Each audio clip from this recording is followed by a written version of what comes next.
ماں باپ کے ایسے 5 عمل جو اپنی اولادوں کی زندگی کو خطرے میں ڈال دیتی ہیں۔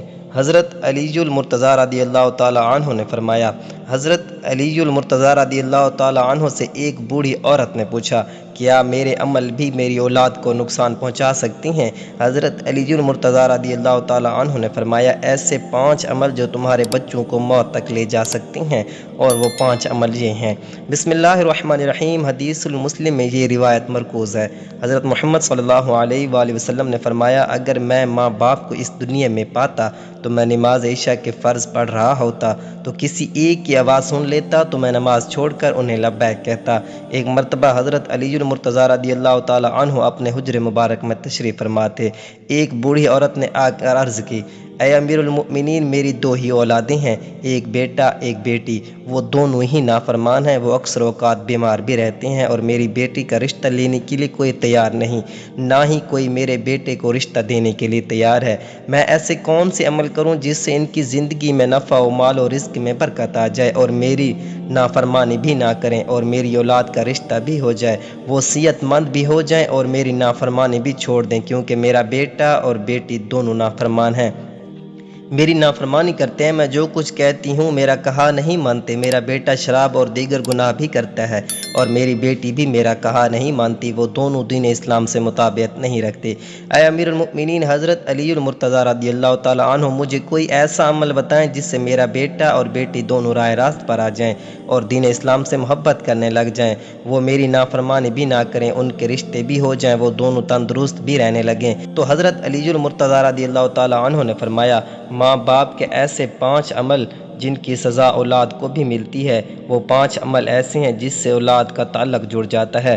امیر المؤمنین حضرت علی المرتضیٰ رضی اللہ تعالیٰ عنہ نے فرمایا، اگر ماں باپ یہ عمل کرتے ہیں، ان عملوں کی سزا اولاد کو بھی بھگتنا پڑتی ہے۔ وہ بوڑھی عورت کہنے لگی، اے امیر المؤمنین، وہ کون سے ایسے 5 عمل ہیں جن کی وجہ سے ہماری اولادیں بیماری، پریشانیاں، نافرمانیاں اور ان کی زندگی میں بہت سی مصیبتیں آ جاتی ہیں؟ تو امیر المؤمنین حضرت علی المرتضیٰ رضی اللہ تعالیٰ عنہ نے فرمایا، اے بوڑھی عورت، ماں باپ کا پہلا یہ عمل ہے جن کی وجہ سے اولاد کو گھاٹا دیتا ہے۔ نمبر 1، جس کے ماں باپ قرآن پاک پڑھے ہوئے ہوں اور گھر میں تلاوت قرآن پاک نہ کرتے ہوں، ان گھروں میں بے برکتی نازل ہو جاتی ہے، اور شیطان کے چیلے اس گھر میں ڈیرے ڈال لیتے ہیں، اور شیطان کے یہ چیلے ان ماں باپ کی اولاد کو بھٹکاتے رہتے ہیں، جس کی وجہ سے ان ماں باپ کی اولادیں بیمار رہنے لگتی ہیں، اور گھر میں لڑائی جھگڑے، ناکامیاں، بے اعتمادی بڑھ جاتی ہے، جس کی وجہ سے ان کی اولادیں نافرمان ہونا شروع ہو جاتی ہے، بلکہ دین اسلام سے بھٹکنا بھی شروع ہو جاتی ہے، کیونکہ قرآن پاک اللہ پاک کی ایسی مقدس کتاب ہے جس کے ہر الفاظ کو پڑھنے سے اللہ تبارک و تعالیٰ انسان کو 10 نیکیاں عطا فرماتے ہیں،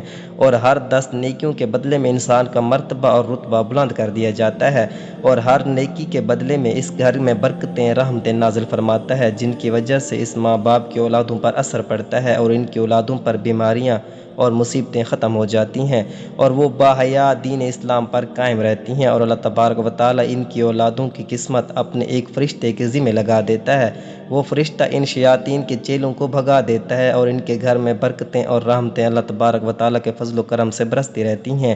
جہاں اللہ تبارک و تعالیٰ کی برکتیں، رحمتیں برسنا شروع ہو جائیں، اس گھر میں نہ ہی شیاطین آ سکتے ہیں، نہ بے برکتی، نہ ہی ان کی اولادوں کو سایہ، تنگ دستی یا کوئی پریشانی انہیں چھو بھی نہیں سکتی۔ ہم نے تقریباً یہ دیکھا ہے کہ اکثر اوقات ہمارے رشتہ دار یا اپنے گھروں میں جھانک کر دیکھیں، ہمارے قرآن پاک جو اللہ تعالیٰ کی مقدس کتاب ہے، جو ہمارے آخری نبی حضرت محمد صلی اللہ علیہ وآلہ وسلم پر نازل ہوئی، ہمارے گھروں میں پڑے پڑے ان پر دھول جم گئی ہے۔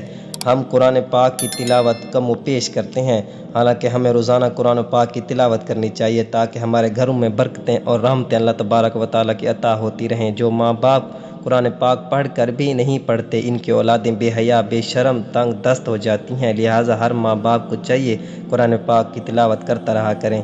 نمبر 2، امیر المؤمنین حضرت علی المرتضیٰ رضی اللہ تعالیٰ عنہ نے فرمایا، جس گھر میں ماں باپ روزانہ لڑتے ہوں، وہ گالیاں ایک دوسرے کو دیتے ہوں، جہاں گالیاں دی جائیں، شیاطین اس گھر میں ڈیرے ڈال لیتے ہیں اور ان کو بھٹکاتے رہتے ہیں۔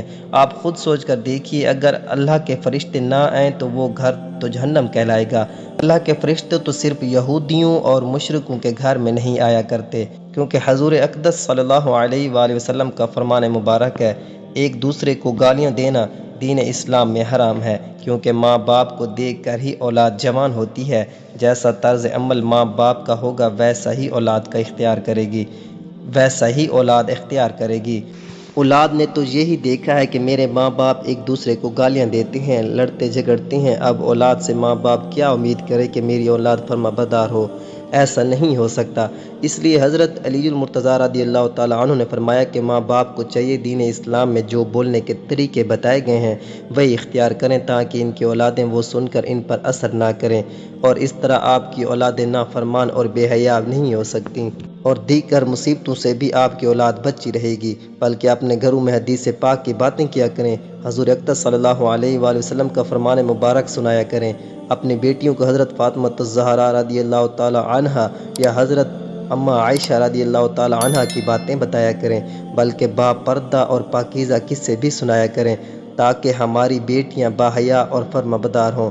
اس لیے ماں باپ کو چاہیے کہ دین اسلام کے طرز پر ہی بولا کریں، تاکہ ان کی اولادیں بیماریوں سے اور نافرمانیوں سے بچ سکیں۔ نمبر 3، حضرت علی المرتضیٰ رضی اللہ تعالیٰ عنہ فرماتے ہیں کہ ماں باپ کی بے پردگی کی وجہ سے ان کی اولادوں پر خطاؤں یا بیماریوں کا حملہ ہوتا ہے۔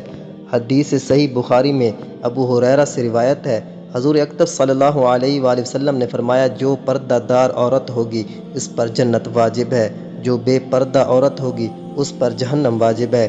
جہاں بے پردگی ہوگی وہاں اللہ تعالیٰ کے فرشتے ایسے گھروں میں رہنے کے لیے انسانوں کے لیے بد دعائیں کرتے ہیں، اور شیاطین نیچے بیٹھ کر ان کے گھروں کو اپنا بسیرا بنا لیتے ہیں۔ جہاں بے پردگی عام ہو وہاں ماں باپ کی اولادیں بے حیا، نافرمان اور غلط کاموں میں پڑ جاتی ہیں۔ یہی نہیں بلکہ ان کی اولادوں کو مصیبتیں اور پریشانیاں اپنا مقدر بنا لیتی ہیں۔ یہ سب ان ماں باپ کی بے پردگی کا نتیجہ ہوتا ہے۔ جہاں بے پردگی ہوگی وہاں اللہ کی رحمت اور برکت کبھی نہیں آئے گی، اور ان ماں باپ کی اولادیں ہر فتنے اور شر سے محفوظ نہیں رہ سکیں گی، کیونکہ جو اللہ کے فرشتے بلاؤں اور خطاؤں کو ٹالتے ہیں تو اس گھر سے چلے جاتے ہیں ان کی بے پردگی کی وجہ سے، اور وہ اولادیں اپنے ماں باپ کا ادب نہیں کیا کرتیں، بلکہ اس گھر کی اولادیں کسی مصیبت یا پریشانیوں میں ہمیشہ مبتلا رہتی ہیں۔ اور ہم نے اپنے آس پاس بھی یہی دیکھا ہے، جہاں بے پردگی ہوگی وہاں دنیاوی الفاظ بھی جڑے جاتے ہیں۔ جہاں بے پردگی ہوگی ان ماں باپ پر اللہ تعالیٰ کی ناراضگی ہوتی ہے، لیکن دنیا بھی ان کو اچھی نظروں سے نہیں دیکھا کرتی۔ اس لیے ماں باپ کو چاہیے کہ اپنے پردے کا خاص انتظام کریں، اور اپنی اولادوں کو بھی پردے کی تلقین کیا کریں، تاکہ ان کی باحیا بیٹیاں حضرت فاطمہ الزہرا رضی اللہ تعالی عنہا کی پیروی کر سکیں۔ ہم سب نے یہ باتیں سن رکھی ہیں، دنیا کہتی ہے اپنے دل پر قابو ہونا چاہیے اور دل کا پردہ ہونا چاہیے۔ ناظرین ذرا غور فرمائیں، آپ کا دل حضرت فاطمہ الزہرا رضی اللہ تعالی عنہا جیسا تو کبھی مضبوط نہیں ہو سکتا، نہ ہے نہ ہوگا۔ حضرت فاطمہ الزہرا رضی اللہ تعالی عنہا کو حضور اقدس صلی اللہ علیہ وآلہ وسلم شادی کے بعد اپنے گھر لے جا رہے تھے، آگے راستے میں ایک نابینا صحابی بیٹھا ہوا تھا۔ فاطمہ الزہرا رضی اللہ تعالی عنہا نے اپنے چہرے مبارک پر پردہ ڈال دیا۔ حضور اقدس صلی اللہ علیہ وآلہ وسلم نے فرمایا، بیٹی فاطمہ، صحابی تو اندھا ہے، وہ آپ کو دیکھ نہیں سکتا۔ حضرت سیدہ فاطمہ الزہرا رضی اللہ تعالی عنہا نے فرمایا، وہ صحابی اندھا ہے، میں تو اسے دیکھ سکتی ہوں۔ ناظرین، یہ ہمارے لیے صرف حضرت فاطمہ اور حضور اقدس صلی اللہ علیہ وآلہ وسلم کا ایک نمونہ تھا۔ اپنے پردے کو اپنی زندگی کا مقصد بنا لیں۔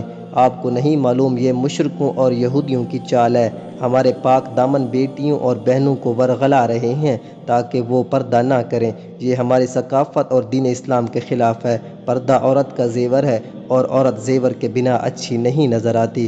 اس لیے اپنے پردے کو حضرت فاطمہ الزہرا رضی اللہ تعالی عنہا کی طرح اپنائیں، تاکہ اللہ تعالیٰ اور اس کا رسول بھی خوش ہو جائیں، اور آپ کی یہ دنیا اور آخرت سنور جائے۔ نمبر 4، حضرت علی المرتضیٰ رضی اللہ تعالی عنہ نے فرمایا، جو ماں باپ دوسرے کسی ماں باپ کی اولادوں کے لیے اچھا نہ سوچتے ہوں، نہ دیکھتے ہوں، ان کی اولادوں پر اللہ تعالیٰ بھی وہی فرمان جاری کرتے ہیں جو لوگ دوسروں کی اولادوں کے لیے برا سوچتے ہیں۔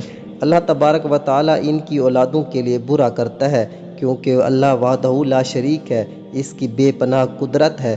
اللہ تعالیٰ کسی بھی ماں باپ کی محبت سے زیادہ اپنے بندے سے پیار کرتے ہیں۔ جب تم کسی کی اولاد کو دھوکہ یا کسی پریشانی میں ڈالو گے تو اللہ تبارک و تعالیٰ وہی نظریہ آپ کی اولادوں پر مسلط کر دیتے ہیں، جیسا کرو گے ویسا بھرو گے۔ تم اگر کسی کی اولاد کے لیے اچھا سوچو گے تو اللہ تبارک و تعالیٰ آپ کی اولادوں کے لیے اچھا سوچیں گے۔ جیسا تم کسی کی بیٹی کے بارے میں سوچتے ہو یا کسی کے بیٹے کے بارے میں سوچتے ہو تو ویسا ہی اللہ تبارک و تعالیٰ تمہاری اولادوں کا بھی دوسروں کی نظر میں یہی نظریہ قائم کر دیتے ہیں۔ حدیث پاک کا ایک مفہوم ہے۔ حضور اقدس صلی اللہ علیہ وآلہ وسلم کی خدمت اقدس میں ایک صحابی نے عرض کی، یا رسول اللہ صلی اللہ علیہ وآلہ وسلم، فلاں صحابی کسی عورت کو چھپ چھپ کر دیکھتا ہے۔ تو آپ صلی اللہ علیہ وآلہ وسلم نے اس صحابی کو فرمایا، اس کو بلا کر لاؤ۔ وہ صحابی آپ صلی اللہ علیہ وآلہ وسلم کی خدمت اقدس میں حاضر ہوا۔ آپ صلی اللہ علیہ وآلہ وسلم نے اس کو فرمایا، تم اپنے گھر کی نگہبانی چھوڑ گئے ہو کیا؟ اس صحابی نے عرض کی، یا رسول اللہ صلی اللہ علیہ وآلہ وسلم، نہیں، میں تو اپنے گھر پر آپ کے فرمان کے مطابق ضرور نگہبانی کرتا رہوں۔ علیہ وآلہ وسلم نے فرمایا، جاؤ گھر جا کر دیکھو آپ کا گھر محفوظ ہے یا نہیں۔ تو وہ صحابی جب گھر پہنچا تو اس کی دیوار گر چکی تھی۔ تو وہ صحابی فوراً حضور اقدس صلی اللہ علیہ وآلہ وسلم کی خدمت اقدس میں حاضر ہوا اور فرمایا، یا رسول اللہ صلی اللہ علیہ وآلہ وسلم، یہ کیا ماجرا ہے؟ آپ صلی اللہ علیہ وآلہ وسلم نے فرمایا، کسی با پردہ عورت کو تم چھپ کر دیکھو گے، اللہ تبارک و تعالیٰ تمہارے گھر کی دیواروں کو گرا دیں گے۔ اس لیے ہر کسی کی بیٹی کو اپنی بیٹی سمجھو، ہر بہن کو اپنی بہن سمجھو، تاکہ تمہاری عزتیں بھی محفوظ رہ سکیں۔ نمبر 5، امیر المؤمنین حضرت علی المرتضیٰ رضی اللہ تعالیٰ عنہ نے فرمایا، جو ماں باپ اپنے گھروں میں حلال اور حرام کا فرق نہ کرتے ہوں، حرام وہ نہیں جو حرام جانور کھا لیا جائے یا کوئی حرام چیز کھا لی جائے تو وہ قطعاً حرام ہے، حرام وہ جو حلال کو حرام کر کے کھایا جائے، یعنی کسی کو دھوکہ فریب کاری دے کر کسی کا حق کھا لیا جائے تو یہ حلال ہو کر بھی حرام ہو جاتا ہے، یا کسی مسکین غریب کا حق مار کر وہی رزق اپنے بچوں کو کھلایا جائے تو وہی بچے نالائق، بے حیا، بے شرم اور بے ادب ہو جاتے ہیں۔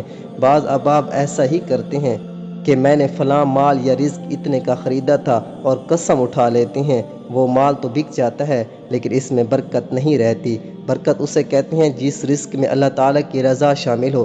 جس رزق میں برکت نہ ہو، یعنی اللہ تعالیٰ کی رضا نہ ہو، وہ رزق حرام ہو جاتا ہے۔ اس عمل سے بھی ان ماں باپ کی اولاد نافرمان، بے حیا، دین کے بتائے ہوئے راستے پر عمل نہیں کرتی۔ ناظرین، اپنی اولادوں کو حق کے حلال کھلائیں، اور جو حضرت علی المرتضیٰ رضی اللہ تعالیٰ عنہ نے یہ قول مبارک فرمایا ہے، ان پر عمل کریں۔ اللہ تبارک و تعالیٰ اپنے حفظ و امان میں رکھے، آمین۔ ناظرین، کمنٹ باکس میں اللہ تعالیٰ کے 99 ناموں میں سے ایک نام ضرور ٹائپ کریں۔ Thanks for watching. اللہ حافظ۔